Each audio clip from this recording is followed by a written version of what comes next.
भला हुआ मेरी माला टूट गई, मैं राम भजन से छूटी। भला हुआ मेरी माला टूट गई, मैं राम भजन से छूटी। मेरे सिर से टली बला, भला हुआ मेरी माला टूट गई, मैं राम भजन से छूटी। मैं राम भजन से छूटी। नमस्कार मेरे प्यारे भाइयों, मेरे परमात्मा के प्यारे जीव हंसों। मालिक से यही अरदास करूंगा हमेशा कि आप सब मेरे भाइयों का विवेक इतना बढ़े, इतना बढ़े, इतना बढ़े कि ऐसी कोई चीज ना रहे जो मेरे प्यारे भाइयों को समझ ना आए, या ऐसा कोई संदेह या संशय मन में ना रह जाए जिसके चलते वो भ्रमित हो जाएं। मैं कभी नहीं चाहूंगा कि आप में से कोई एक भी ऐसा जीवहंस कभी भी भ्रमित हो, या ऐसी कोई भी चीज रहे जो आपको समझ में ना आए। लेकिन उसके लिए मेरे भाइयों, आपको भी मेरा साथ देना पड़ेगा। जो चीज मैं समझाना चाहता हूं आपको भी पूरे मन से समझना पड़ेगा, पूरा विवेक लगा के उसको समझना पड़ेगा। अगर फिर भी समझ में नहीं आता है तो आप मुझे फोन कर सकते हैं, लेकिन पूरा जोर लगा दो मेरे भाई एक एक चीज को समझने में। तो दोस्तों, आज जो हम वाणी लेंगे अनमोल वाणी है, वो बीजक की। सतगुरु बंदी छोड़ कबीर साहब का जो मूल ग्रंथ है बीजक, बहुत ही प्यारी वाणी है, बहुत ही विवेकी वाणी है। अगर आपने इस वाणी को सही से समझ लिया तो 99% आप भ्रमों से बाहर हो जाओगे, बाहर निकल आओगे। तो क्या कहती है वाणी, आइए जानते हैं। आपन पाओ आप ही बिसरेओ, मतलब कि अपने स्वरूप को खुद ही भूल गया। ये बीजक की वाणी है। शब्द 76 बहुत सुंदर शब्द है। आज इस पे पूरा विचार करेंगे। जैसे स्वान कांच मंदिर में भरमत भूख मर्यो, ज्यों के हर बप निरख कूप जल प्रतिमा देख पर्यो। यानी कि जैसे कांच के मंदिर में अगर कोई स्वान यानी कुत्ता घुस जाए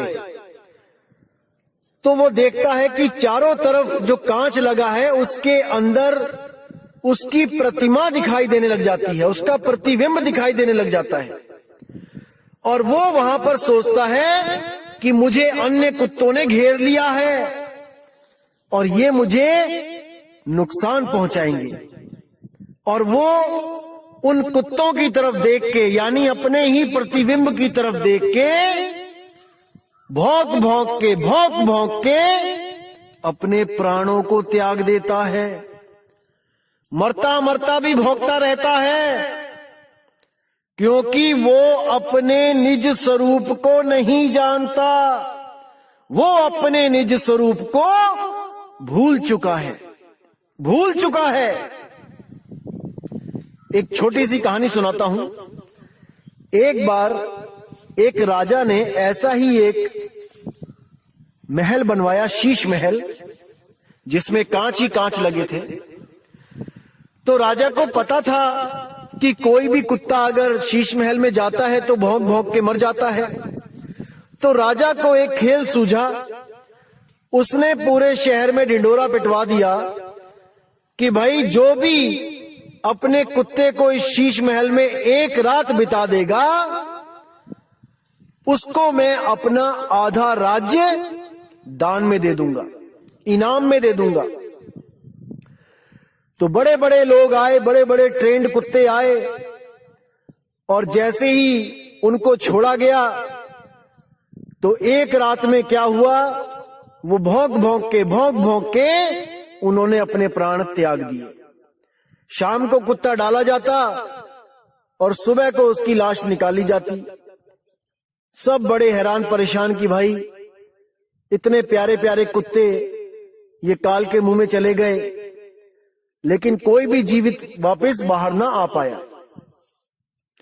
तो एक बार क्या होता है, एक बहुत ही होशियार आदमी होता है, वो भी अपने कुत्ते को लेके जाता है राजा के पास। कहता है महाराज मेरे कुत्ते को भी इस शीश महल में जाने का मौका दो। तो महाराज कहते हैं क्या तुम्हें अपने कुत्ते से प्रेम नहीं है? बहुत ही सुंदर कुत्ता होता है वो कहता है जी मुझे पूरा प्रेम है अपने कुत्ते से, आप इसको अंदर जाने का मौका तो दो। तो राजा कहता है चलो ठीक है। तो शाम को उस कुत्ते को जब शीश महल में भेजा जाता है और दरवाजे लगा लिए जाते हैं और पूरी रात बीत जाती है, जब सुबह को खोला जाता है तो देखते हैं कि कुत्ता वहीं पर बैठा हुआ है और कभी इस शीशे को देखता है, कभी उस शीशे को देखता है, कभी उस शीशे को देखता है, लेकिन भौंकता नहीं है। राजा बड़ा परेशान, ऐसा कैसे हो सकता है भाई?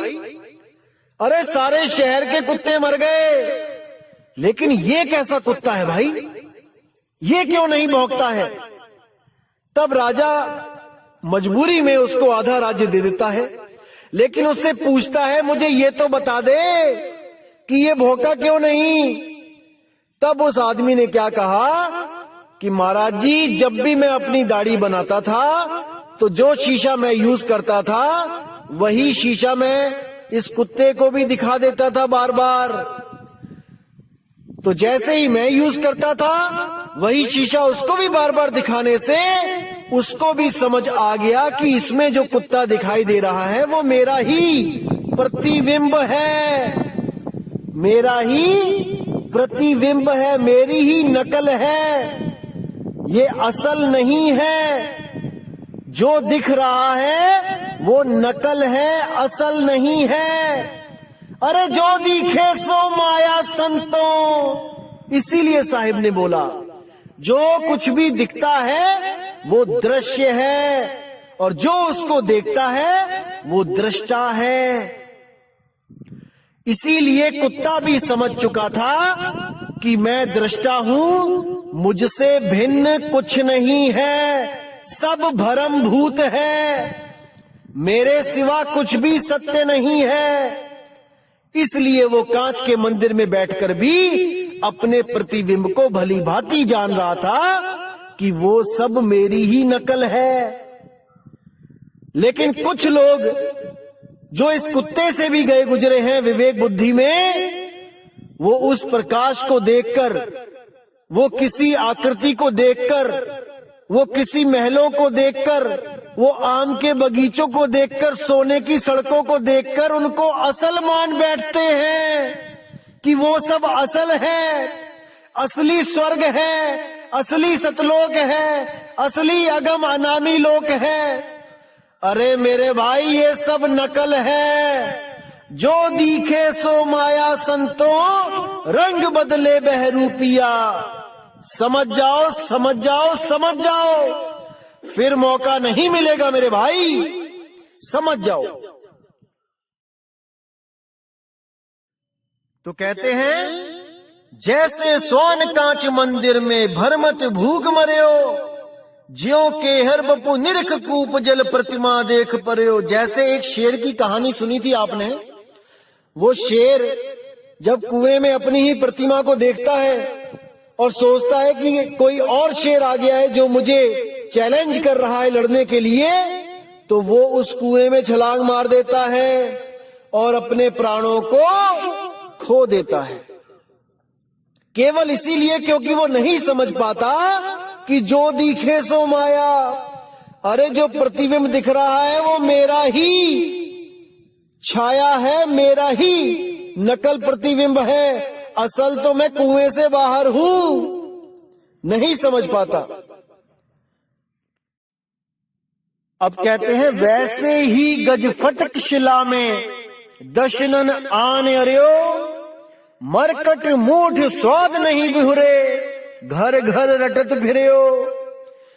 जैसे जंगल में एक शिला होती है तो हाथी अपने स्वरूप को ना पहचानने के कारण उस शिला को हाथी समझ जाता है और सोचता है कि कोई और हाथी मुझे चैलेंज कर रहा है झगड़ा करने के लिए, और उस शिला पर वो धक्का दे दे के अपने सिर से लड़ लड़ के उस शिला से अपने प्राण त्याग देता है, वहां पे अड़ जाता है। दशनन आने अड़ियो, मरकट मूठ स्वाद नहीं बूहरे, घर घर रटत फिर्यो।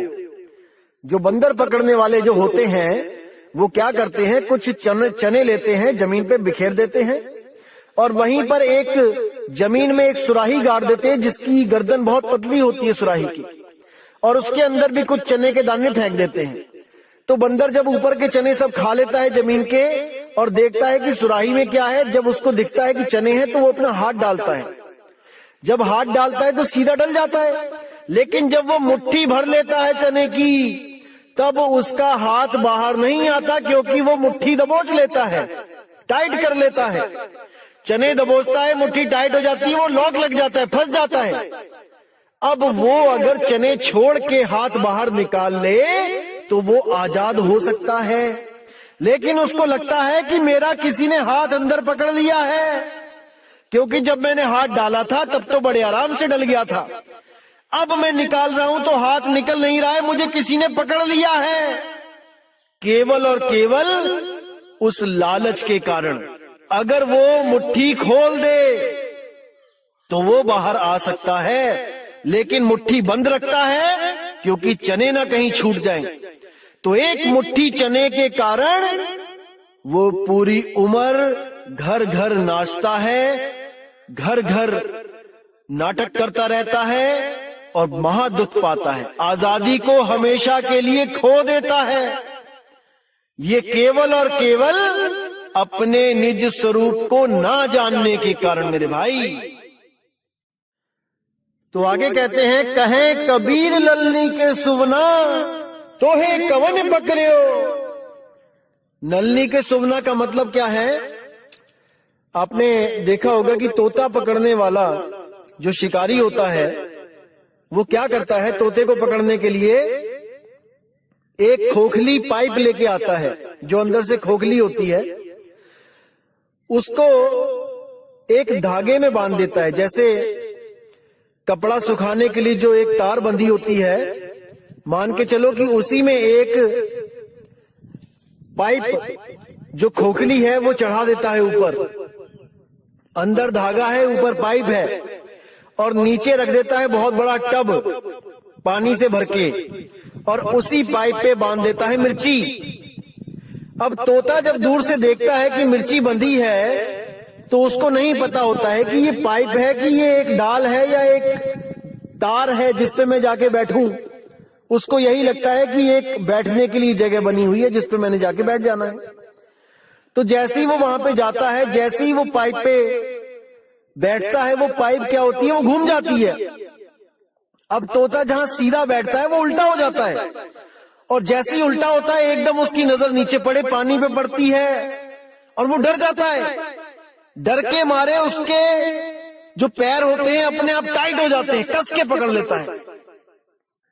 कस के पकड़ने के कारण वो पूरा उल्टा लटका होता है और वो सोचता है कि मुझे किसी ने बहुत जोर से पकड़ लिया है, और इस ललनी ने इस पाइप ने मुझे कस के पकड़ लिया है और अब ये मुझे छोड़ नहीं रही।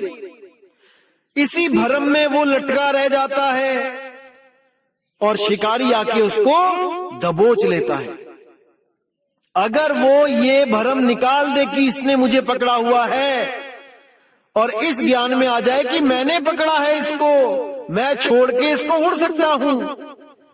अगर इस ज्ञान को वो ग्रहण कर ले तो वो कभी भी पिंजड़े में कैद ना हो पाए। लेकिन अज्ञानतावश वो यही समझता रहता है कि इस नलनी ने, इस पाइप ने मुझे पकड़ लिया है और मैं अब उड़ नहीं पाऊंगा। बस इसी भ्रम में वो शिकारी के हाथ लग जाता है। इसीलिए साहिब बोल रहे हैं, कहें कबीर ललनी के सुवना तोहे कवन पकड़े हो। अरे तुझे किसने पकड़ा है रे, तूने पकड़ा है इसको। इसीलिए बोल रहे हैं, हे जीवात्मा तुझे कोई नहीं पकड़ सकता, काल तुझे नहीं पकड़ सकता, माया तुझे नहीं पकड़ सकती, 3 गुण तुझे नहीं पकड़ सकते, 5 तत्व, 25 प्रकृति, 10 इंद्रियां तुझे नहीं पकड़ सकते। तू आजाद है, लेकिन तूने इसे पकड़ रखा है, इसलिए तू गुलाम है, इसीलिए तू गुलाम है। अगर तुझे कोई ऐसा गुरु मिल जाए जो तुझे तेरा निज स्वरूप लखा दे और इस जड़वत प्रकृति से तुझे अलग कर दे, तो तुझे कोई नहीं पकड़ सकता। अरे नलनी के सोना तो हे कवन पकड़े हो, तुझे कौन पकड़ सकता है, अर्थात कोई नहीं।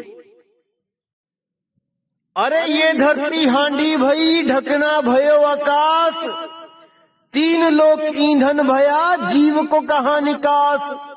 सतगुरु हांडी फोड़ के ढकना दियो उघार, और सुरत चली सतलोक को काल रहा झक मार। ये सुरत अपने निज स्वरूप उसको प्राप्त करने के लिए चली और ये काल झक मार रहा है। ये उसको नहीं पकड़ सकता, क्योंकि उस सुरत के बिना ये बेजान है, जड़ है।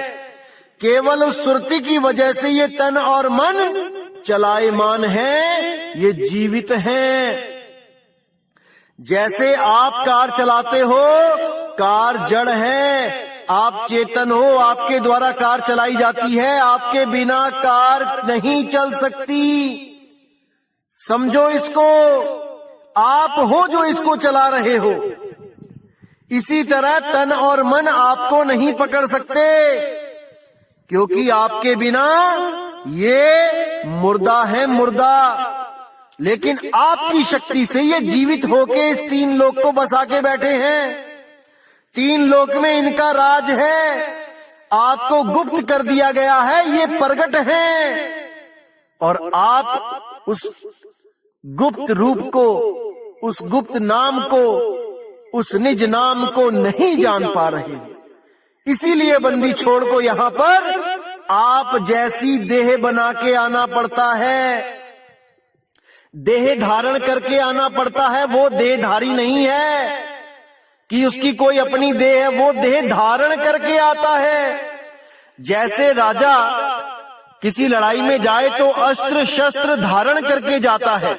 इसका मतलब ये नहीं कि वो घर में बैठा हो भी अस्त्र शस्त्र धारण करके बैठा होता है, या उसके शरीर ही अस्त्र शस्त्र से लदे होते हैं। नहीं भाई, जब समय आता है तब वो अस्त्र शस्त्र धारण करता है और युद्ध को जाता है। इसी तरह जब कबीर साहब ज्ञान देने आते हैं तब शरीर को धारण करते हैं, और जब निज स्वरूप में जाते हैं तो धारण शरीर को हटा देते हैं, गुप्त कर देते हैं। वो देहधारी नहीं है हमारी तरह, लेकिन हमारे लिए वो देह धारण करके आते हैं। असल में वो विदेही है, विदेही। समझ जाओ इस बात को मेरे भाई, समझ जाओ। तो दोस्तों, उम्मीद करूंगा कि आज के सत्संग से आपको निज स्वरूप के बारे में काफी हद तक समझ आ गया होगा। और कुछ लोग आपको भ्रमित करने की कोशिश कर रहे हैं कि देखो, जैसे कांच के मंदिर में कुत्ता भौंक भौंक के मर जाता है अपने निज स्वरूप को देखता हुआ, ऐसे ही आप भी मर जाओगे, भ्रमित हो जाओगे। दोस्तों, वो निज स्वरूप दिखता नहीं है, जो दिख रहा है वो निज स्वरूप नहीं है, वो प्रतिबिंब है। उन लोगों को इतना भी नहीं समझ में आ रहा है कि शीशे में निज स्वरूप नहीं दिखाई देता है, प्रतिबिंब दिखता है। निज स्वरूप वो होता है जो शीशे में देख रहा होता है, वो शीशे से बाहर होता है। और जिसको निज स्वरूप का ज्ञान होता है वो किसी भी चीज को देख के भ्रमित नहीं होता है। भाई अभी आप और ज्ञान अर्जित करो, तब इस ज्ञान के मैदान में आना मेरे भाई। तो आप लोगों ने इन लोगों की बातों पे बिना विवेक किए भरोसा नहीं करना है मेरे भाई। इन लोगों को बोलने दो क्या बोलते हैं, आप केवल विवेक करते रहो कि ये क्या कह रहे हैं, क्या समझाना चाहते हैं, कहीं ये खुद भ्रमित तो नहीं है जिनकी बातों में आके आप और भ्रमित हो जाओ। बिल्कुल पूरा विवेक लगा देना है आपने। किसी भी सत्संग को सुनने में जो मेरे खिलाफ बोलते हैं उसको 10 बार सुनो, समझो कि कहां पर वो गलती कर रहा है। अगर आपने उसकी गलती को पकड़ लिया तो मैं समझ लूंगा कि आप में विवेक शक्ति जाग चुकी है मेरे भाई, जाग चुकी है। अब आप इस लायक हो चुके हो कि आप उस अनमोल ज्ञान को ग्रहण कर सको। तो दोस्तों आज का सत्संग इसी के साथ मैं समाप्त करता हूं। और आने वाली 1 तारीख को इस 12वें पंथ के काल दूतों का जो जाल है वो बिल्कुल काट दिया जाएगा। ऐसा कोई भ्रम नहीं बचेगा जो ये किसी को भ्रमित कर सकें। उस भ्रम का नाम लेके हर चीज बिल्कुल क्लियर कर दी जाएगी। और इनके पंथ का जो अज्ञान है वो 1 अप्रैल फूल वाले दिन खत्म कर दिया जाएगा, ताकि ये आने वाले किसी भी भगत को फूल ना बना सके, मूर्ख ना बना सके। ये 1 अप्रैल फूल आखिरी मूर्ख दिवस होगा भक्त समाज के लिए जो सच में परमात्मा को खोज रहे हैं। इस 1 अप्रैल फूल के बाद कोई भी अधूरा गुरु किसी भी भगत का 1 अप्रैल फूल नहीं बना पाएगा भाई, नहीं बना पाएगा। लेकिन आपने पूरा विवेक लगा देना है दोस्तों सत्संग को समझने के लिए। दास पूरी मदद करेगा आपकी कि आप इस सब भ्रम से बाहर आ सको। तो दोस्तों मुझे विदा दीजिए। जय गुरु बंदी छोड़ वैराग साहेब, जय गुरु बंदी छोड़ साधु शरण साहेब, जय गुरु बंदी छोड़ मदन साहेब, जय जय सतगुरु बंदी छोड़ सतगुरु कबीर साहेब की सदा ही जय हो, सदा ही जय हो मेरे मालिक की साहिब बंदगी सतनाम।